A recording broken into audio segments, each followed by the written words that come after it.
Wow. My brain can't process all of this wrestling news. Daniel Bryan heading to AEW. It looks like it's a lock. On top of the huge story yesterday with CM Punk. Then on top of it, I don't know. How about the biggest movie star in the world is coming back to WWE? And if that wasn't enough, this is a huge day for women's wrestling as well. This may be the biggest wrestling news day of the year. And if you're not sharing the link, you better know. You better know from the bottom of my heart. I got to tell you, you stink. Hit that thumbs up button. Watch out, watch out, watch out,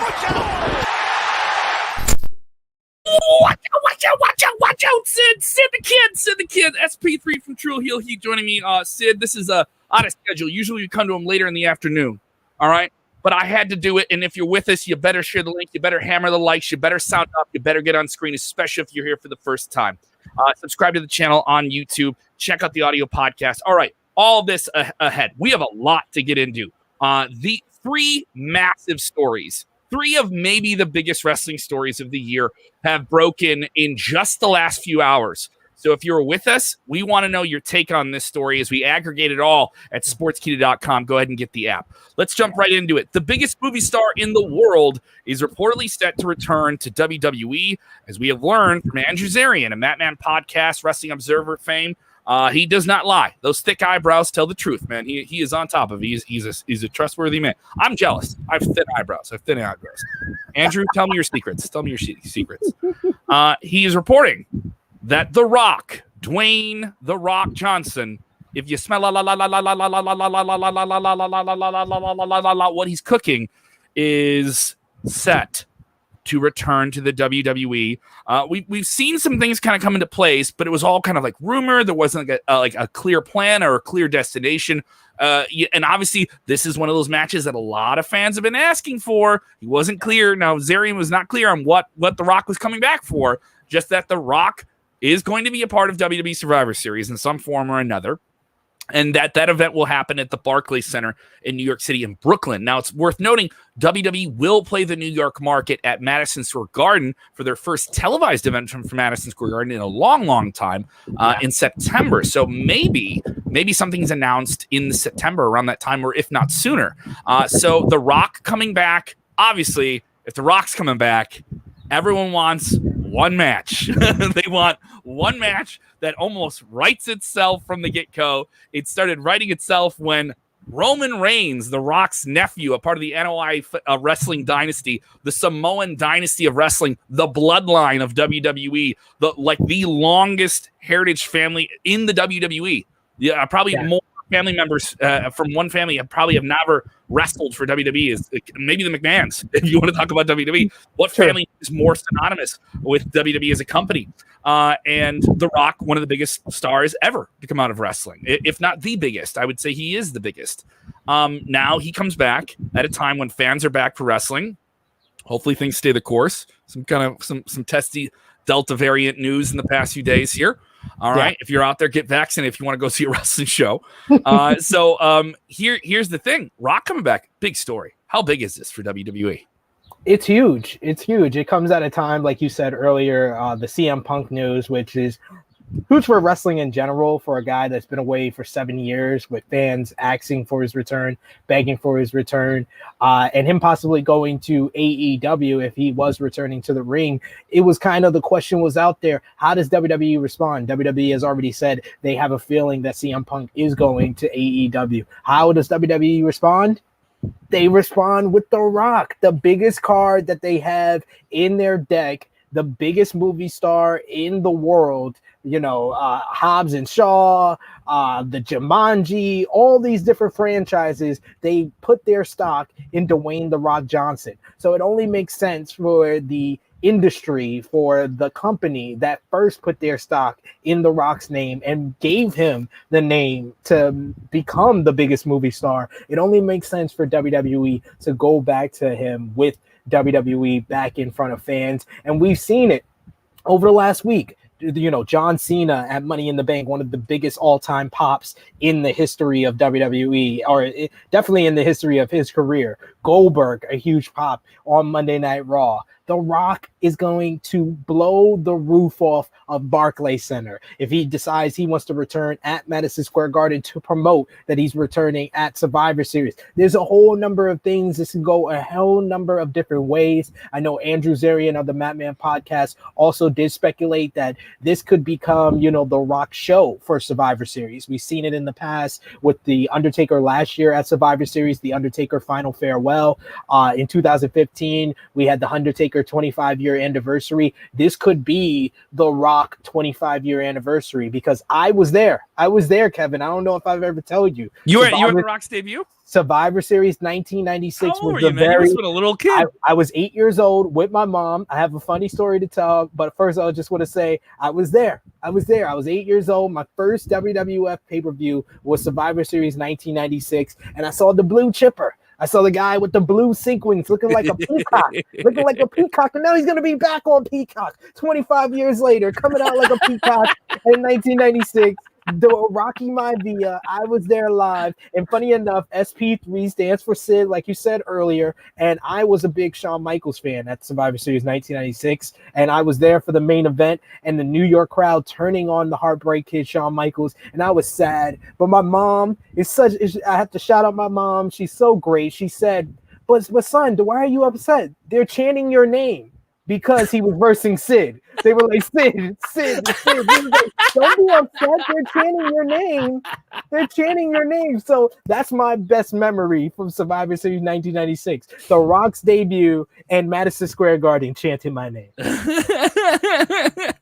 I remember when The Rock made his big return to WWE after not being a part of the company or a part of it for a long time, and really just rebranded himself and just reintroduced himself to the wrestling audience and said, yeah, they'll call me Dwayne Johnson in Hollywood, but I'm The Rock. I'm always going to be The Rock. And he kind of re-embraced that. New management, all those different things about 10 years ago. And got in that big run with WWE, the Fast and the Furious, all that big stuff. And he became an even bigger star because he went back to his base, Yeah. So around that time, I was working for iHeartRadio. I was in their traffic department doing like road traffic. And there's like 15 of us in a room. And they all knew that I worked in wrestling media at the time. I was with Examiner.com, and someone at a table turned around and said, hey, do you know about this Rock thing? And I was like, yeah, it's probably gonna be announced today. Like, I knew about a press release coming out. Yeah. And then this lady who I knew never cared about wrestling, never cared about him. And she goes, what does he look like? Does he still look the same?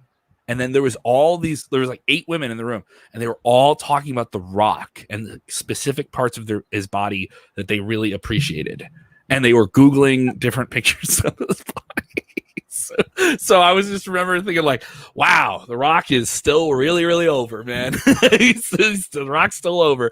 Obviously, the match with Roman Reigns is something that's there. There's a huge family storyline now with the Usos kind of being like browbeaten by Roman, and Roman really talking them down. Now, last week we heard about the rumored trajectory here is if Rock comes back at Survivor Series, this is to set something else down the line for WrestleMania. And that would be a huge WrestleMania one where Rock could once again be a part of one of the biggest attendance audiences for WWE. Over 101,000 could pack there into Cowboy Stadium for them coming up next spring, 2022. Exactly. The reported plan, as it stands now, is to limit The Rock's physicality in the ring, but still give him a really strong physical match where he would be in a tag team match with one of the Usos versus Roman Reigns on the other side of the ring with another one of the Usos. I'm actually not opposed to this. Now, everyone just wants a one-on-one, but I could see just maybe some things not getting out that maybe that's the way things go at Survivor Series. And maybe we get a match from Rock at Survivor Series that limits it, and then he clears out the schedule, gets that window away from TV production where he's not exposed to any insurance windows, which is a big reason. John Cena's now open about that. He's not dressing up like the Peacemaker on late night television like he was on Jimmy Kimmel last night, and saying that you got to get in between these windows of when you're supposed to be insured and when you physically have to do it. And so I appreciate that. This is a big thing. I think if Cena's around now, he has to be doing something at WrestleMania. All guns blazing for WWE. You could talk about these big acquisitions that AEW has, but those are some big names. That's The Rock and John Cena staying with WWE right now.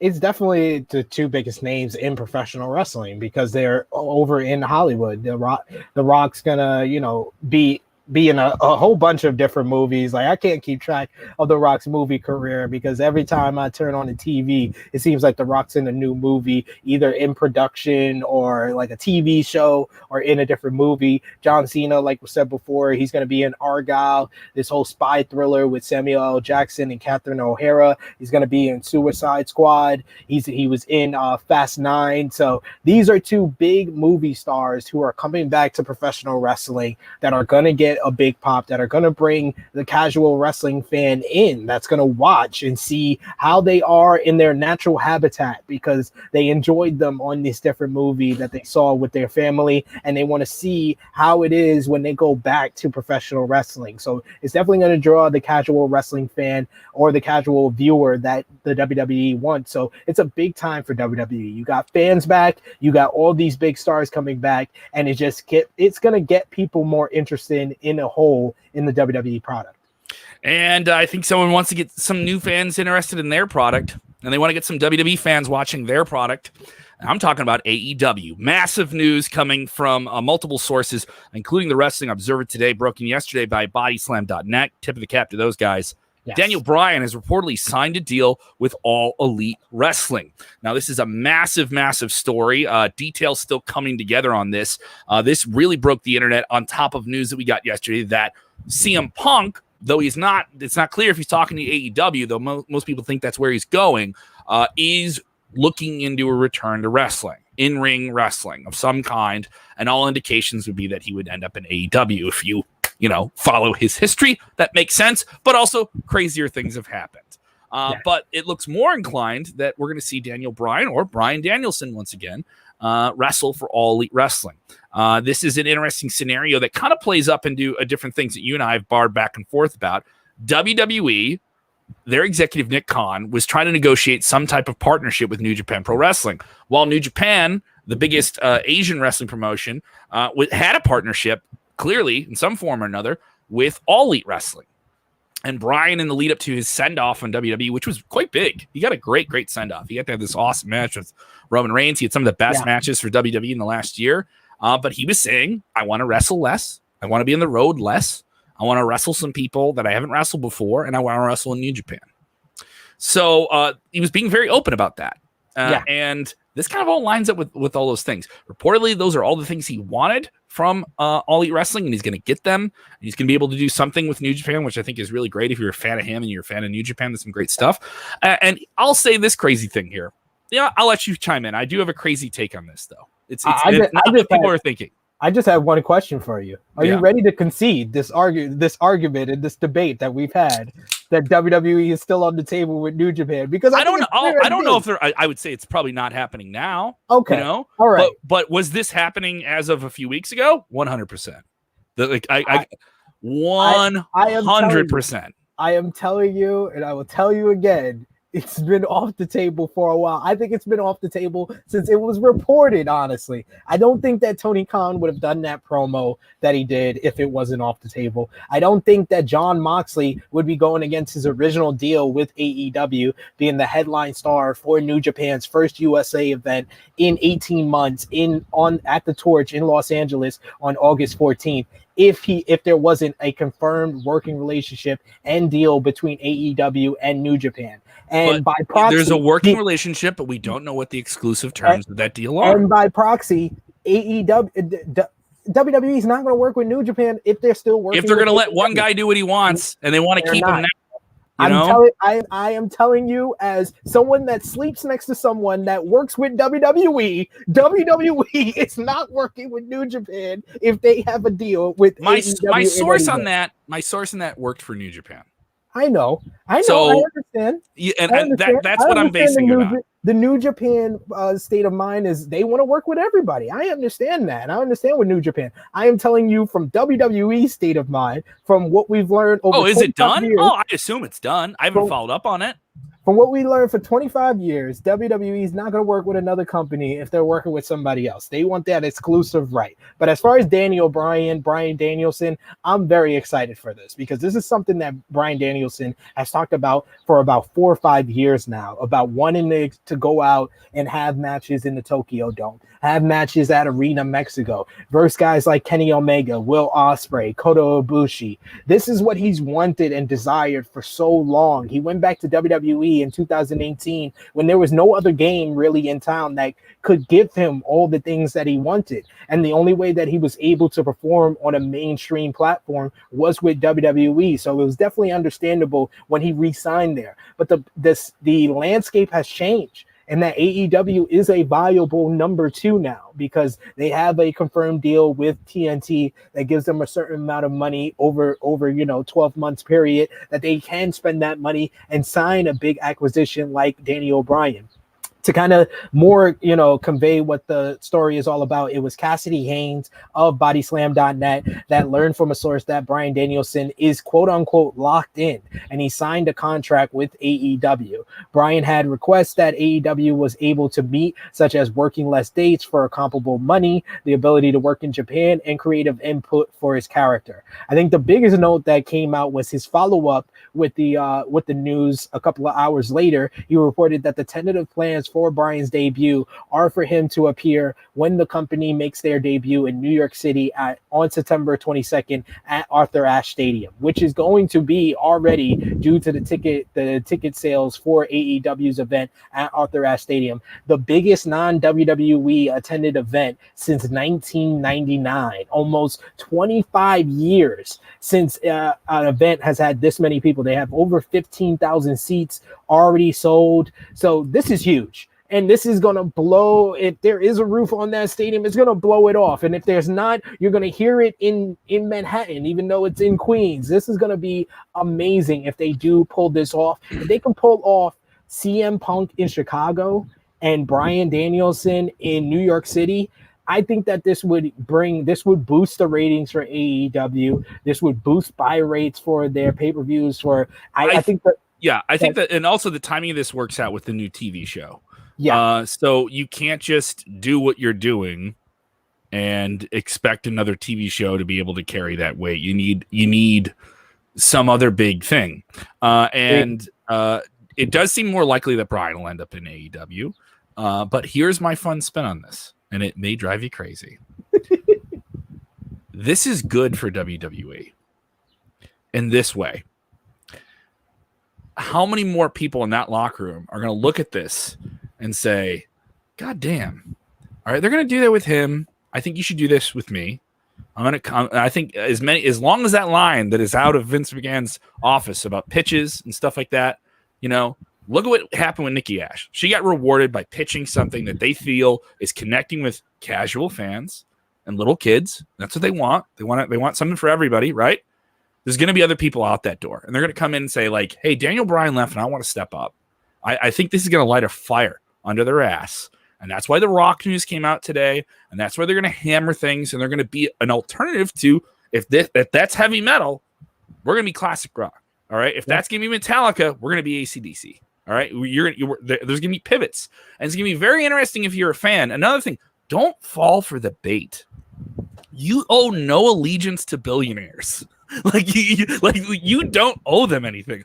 Arguing about I like this. I like all wrestling. I'm pro wrestling. So I think the tribalism is at an all-time peak. This is great for Daniel Bryan. He gets to do great wrestling. Guess what? And also, if you're a WWE loyalist, guys, guess what? He's going to be in the Hall of Fame. All right? True. He will not wrestle his last match in All Elite Wrestling. God forbid he stays healthy and doesn't have any injuries, right? I'll say that. Chris Jericho, I think will end his career in WWE. I don't think it's a ludicrous thing to say. He'll come back for something, but I think he'll go in the Hall of Fame and have a great send-off, right? That's what you end your career. You do it at the Hall of Fame. Everyone wants to do that in WWE. Like they're all going to come back at some point. So just calm down. It's good for wrestling. This is good for wrestling. And this is going to light a fire under WWE's ass with all these different things that are going on. Mind you, they're already trying to do it already. They're already trying to do some really, really big things with Goldberg and different stuff like that. And the swerves. And now, because if we don't have enough big news, we get this news today. This is probably the biggest women's wrestling news story of the year. And that is the long, kind of like theorized by many fans idea. We already have a Mae Young Classic, but no, we need something for the women of Raw and SmackDown. Because Mae Young Classic is just like it's like a blue chippers tournament. We're gonna come in for we're gonna find all these different people, and it's really cool, but it's for hardcore fans. It's a boutique niche thing. Wrestling is a niche already. All right, but let's do something with the top. Like let's go to the top. We're gonna look at all the top women in WWE, and they're all gonna be in one tournament, and they're gonna fight. They're gonna vie for the crown, the Queen of the Ring. What is the details on this Queen of the Ring special that is being pitched for Peacock? WWE is planning to hold a Queen of the Ring tournament this year, according to Wrestling Inc. The tentative plan is for the event to be a main roster show airing on the Peacock network. They haven't confirmed like the date or anything like that. It was during a media call in June. Triple H was asked about the possibility of the company running another all-women's event.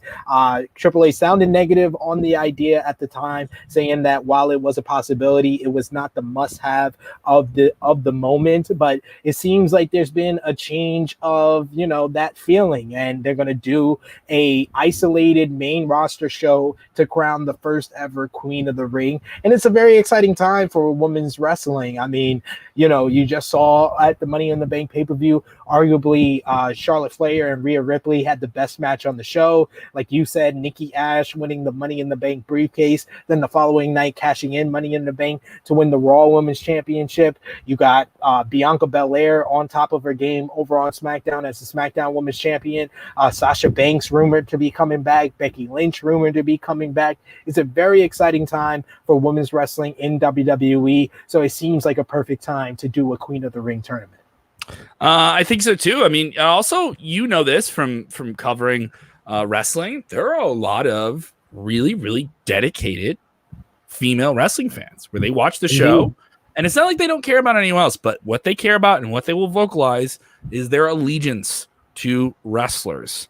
Yes. And they stan, and that is a different expression of fandom, is being a stan for something, and flat out saying, this company sucks because they haven't put the title on my person. And if they don't put the title on my person, this sucks. I'm going to be tweeting about this company tomorrow, but it sucks. And this is awful. And this is all a part of the patriarchal system to hold women down, even though they put them on international television. And you hear all of these different supplanted politics on wrestling, right?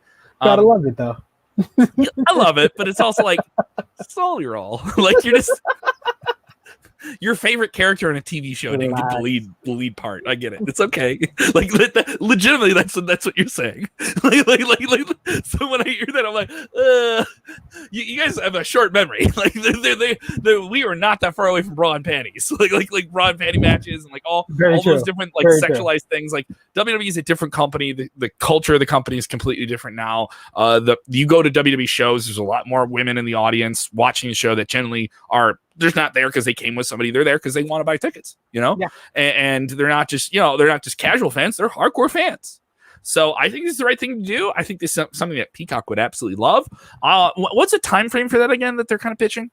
I believe it's going to be, it says this year. That's what the headline of the report. So you got to assume it's going to probably be this fall or at the latest the winter. So I would do it in the winter. I would do it in the winter because like, there's so much after Survivor Series. It just feels like, all right, we're in a holding pattern until we get to the cool Royal Rumble stuff. And there's always some like storyline that's probably been dragged out. There was stuff like that last year where they're kind of like going into December, and they did the Firefly like Inferno match, which was great, but they saved it for that time because like we need something like over the top and crazy as things come down. We need to like boost it up right at the end of the year. This is something I think they should do. And also you have the Peacock. You're not tied to, just like with the network. Thank you. Someone's saying they just subscribed to Sportskeeda. Thank you guys. Thank you so much. We're making that March. Also, we have a goal on our Twitter. If you guys haven't done it, go subscribe to our Twitter. We're about 9 followers away from our goal for the month. So if you guys can go and do that, that would be absolutely fantastic. I'll put that back up on the screen there. I think this is an awesome idea. I'm a sucker for tournaments. I'm a sucker for them. I think they're really, really fun. Now, how they do it, who gets to win, that's a whole other conversation. Yes. Whole other conversation. There is some good options out there. I saw my good friend Louis Dangor of Give Me Sports, their lead WWE writer. He made the suggestion that this is tailor-made for a certain queen that's already there, the former Raw Women's Champion. Woo. Woo. Sorry, Charlotte there was a woo Flair. going on there. There's a little bit of a woo here in the Thunder Zone, right up there, all the way up there. Someone was doing it. I see my good brother Romeo of True Hill Heat in the All live. up here, up here. Hey Romeo, we're coming down. Sid's on the show. I'm gonna get him down. He's up there somewhere. He's all the right. biggest Charlotte Flair fan. You can go over to True Hill Heat YouTube channel. We put a video, 24 hours of being a Charlotte Flair fan, where he was on the high of her winning that Money in the Bank, and then he was on the low of her losing on Raw. So we want to bring him back to the high and have Charlotte Flair win Queen of the Ring. That's a great suggestion. We have another queen who's the Queen of Spades, who's been on a long losing streak. Shayna Baszler. Shayna Baszler is another good option. I think that could elevate her and put her back on that spear that people can see her up against the top women's wrestlers like Sasha Banks, like a Shayna Baszler. Sasha Banks is a good suggestion, but I don't really think she needs it. And I don't think Elvis Martinez texting here for the people in the podcast. We have a couple of Sasha Banks stans. All right, they're here for the boss. Boss should be queen. How many people are going to be putting that up? And just you know it. So many stan accounts, dude. They're going to be showing up so bad. Yeah, a lot of people with different takes here with what they feel are. Oh, Kelsey's already throwing some shade here. Kelsey Carlson. I love when female wrestling fans just talk crap about people because it's so from a visceral place. It's so like emotionally violent. Kelsey saying, "Yeah, the queen of drama." Oh, spicy. What? Spicy. What? All right. Here's the tea. Here's the tea.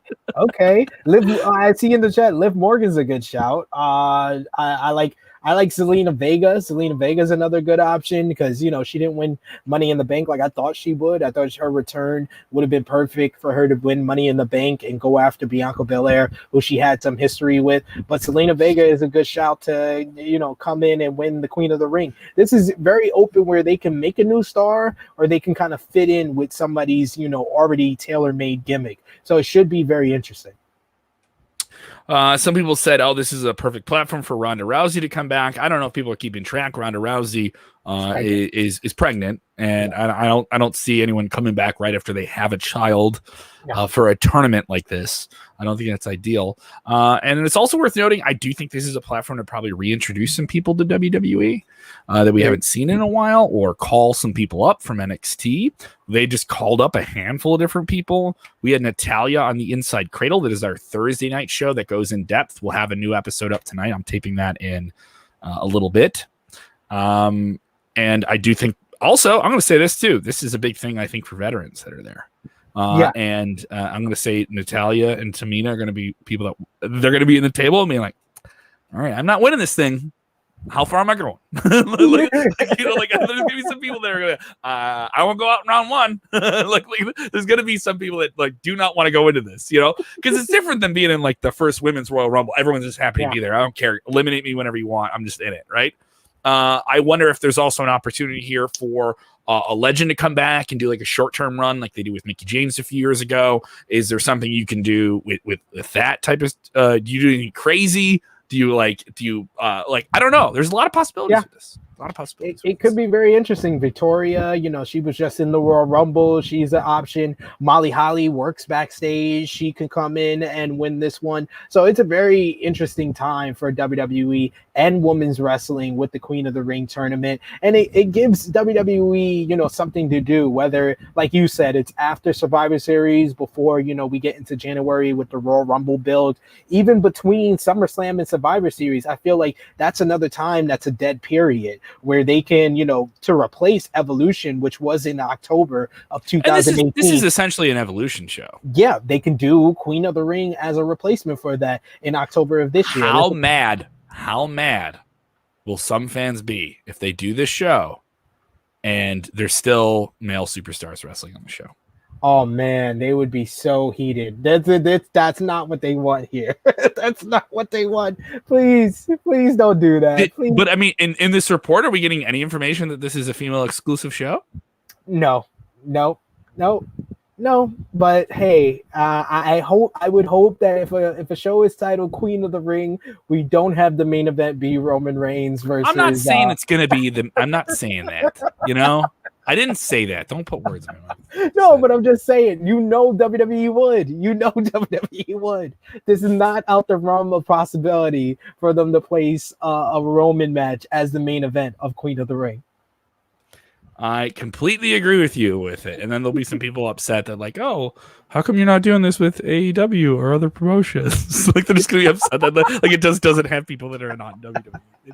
It doesn't make any sense. A lot of people, Robert saying, could be a nice point for Becky Lynch to return for Queen of the Ring. We thought we were getting Becky Lynch at Money in the Bank, and she posted a picture from Dickies Stadium, and there was word that she was in Texas for the weekend with her husband, Seth Rollins, and she teased doing something at WrestleMania and didn't come out at WrestleMania. Nope. But if you get a look at her, she looks like she's ready to go. Like she looks like she is. She's had her baby and she is ready to wrestle again. When she stops trolling on Twitter, that's when I believe she's coming back. I think she's just trolling, trying to get people talking, trying to get people, to talk about her. And it worked. It worked at Money in the Bank for sure. You heard the response to her at the beginning of Charlotte versus Rhea. You heard the response for her on Raw in Dallas when Charlotte Flair came out for her championship ceremony. So yeah. It would be a great stage for Becky Lynch to come back at the Queen of the Ring, just like it would be a great stage for her to come back at SummerSlam, just like it was a great stage for her to come back at Money in the Bank. We just gotta wait and see. I love this. Jacob saying WWE presents Prom Night. King and Queens will be crowned. Who's gonna be the king of WWE Prom? There should be a WWE Prom. I think they should absolutely do that as a Peacock special, dude, and just have it be a goof. I think there should be a WWE Prom. I'm saying it right now. But Impact Wrestling is doing that. They're doing a homecoming. Are they doing a prom? They're doing homecoming King and Queen tournament. It's that's awesome. A mixed tag team tournament. And speaking of Impact Wrestling, the mixed tag tournament. No, you're right. You're right. All right. I'm sorry about that. I thought I was like, yeah, they're doing a mixed tag. I didn't connect the prom King and Queen. Yeah, it's called Impact Wrestling Homecoming, and that's going to be their next Impact Plus special. And just so you see, top story, we don't discriminate on any promotion. Breaking a bit of news: Kira Hogan, star of Impact Wrestling, just put out on Twitter that she's leaving the company. She did her last date. So this is someone else that could potentially show up at Queen of the Ring. Maybe WWE has their eyes on Kira Hogan. Perfect platform to bring in somebody who has a name that we've never seen in the ring. We haven't even seen her in NXT yet. I don't think we ever will see her in NXT just because of her name and lineage. And that is Simone Johnson. Oh, yeah. The daughter of Dwayne "The Rock" Johnson. And WWE did make a big media blitz saying we signed Rock's daughter. We're training her. She is in the family business. And I wonder, is she going to have a role at Survivor Series? Is this going to be a way to introduce her? Could The Rock use his big 25th anniversary celebration of Survivor Series to say, here's a chip off the old Rock here. Here's my daughter. Pebble. Yeah, here's the Pebble. They can't call it a Pebble. Someone's going to call her the Pebble. She's got to have a cool name. She has to have her own badass nickname. She can't be like daughter of Rock. It can't be, it can't do that. You can't do that, dude. Yeah, definitely. No, there will not be the return of Santina Marella. We're not going to see that. Please no. Please. So many stories to cover. If you guys are with us for the first time, go ahead and hit the like button. Go ahead and join us in the comments if you're listening or watching on demand. For the people on the podcast side of things, thank you so much. You put us on the charts recently in some countries, which is really, really cool. Shout out to my people in my family's native land of Ireland. We put us on the wrestling chart there, which is really, really sweet. Very, very thankful for that. And if you haven't done already, go ahead and subscribe to our channel. A lot of great content up. We did some really fun stuff for Money in the Bank. I know it may seem like, Money in the Bank's already passé. We did a Money in the Bank one-on-one quiz. And I'm not going to spoil it if you haven't seen it. Very entertaining. Like a deeply entertaining like trivia dive. And then we also did a watch along of CM Punk versus John Cena. What a week to do that, So those are up on the channel. Interviews as well with Natalia on last week's Inside Cradle. We also spoke with Nikki Ash, Nikki ASH. I got to get over that. She spoke to us from WWE, Johnny Gargano, and we have Carmella. Carmella will be joining us on the channel tomorrow. So it's going to be quite a reason to subscribe to us on YouTube, Check us out on Facebook. Check us out on the audio platforms. Tell them what you're doing, buddy. You got your own thing going on, bud. Yes, you can check me out over on the True Hill Heat YouTube channel. Go over there and subscribe to that channel. We go live on Saturday with True Hill Heat 135. We're going to be covering all the wrestling news, talking about all the shows from this week, and what a big week it was. I just did a live stream with my good brother Romeo Anthony Colon over on the True Hill Heat YouTube channel, the Romeo Report, where we broke down CM Punk and Bryan Danielson coming to All Elite Wrestling. We talked about dream matches for AEW, New Japan. So that one was a great stream, so go over there and check that out. And of course, you can see me on the Sportskeeda Wrestling YouTube channel. The pay-per-view previews are always great. We did Money in the Bank and Slammiversary last week. Those pay-per-views are past, but those are always a good watch. We talk about a lot more than just the pay-per-views. We talk about the world of wrestling. And of course, every Friday following SmackDown on Smack Talk with Rick Ucchino and of course the legendary Dutch Mantel. So we got The Rock coming back to Brooklyn, New York City, not too far from you. Am I wrong? Not too far from you. Yes, indeed. I already can confirm I'm going to be at Arthur Ashe Stadium September 22nd for AEW Dynamite Grand Slam. I'm going to work on Survivor Series in the Barclays Center. Come on, dude. You got to come back, dude. You saw The Rock's first match. You got to be there for the 25th anniversary. Are you getting a ticket? I might have to. It doesn't matter if you're getting a ticket. You never saw it coming. You never saw it coming. I did that all. Got your ass, Sid. That's what you get for giving me that New Japan shit. Love you, Sid. Love you, buddy. All right. All right. We will be back tomorrow. Remember, when watching wrestling, do the most important thing. What is that, Sid? Enjoy wrestling. Oh, man. And what a time to enjoy it, huh? Oh, yeah.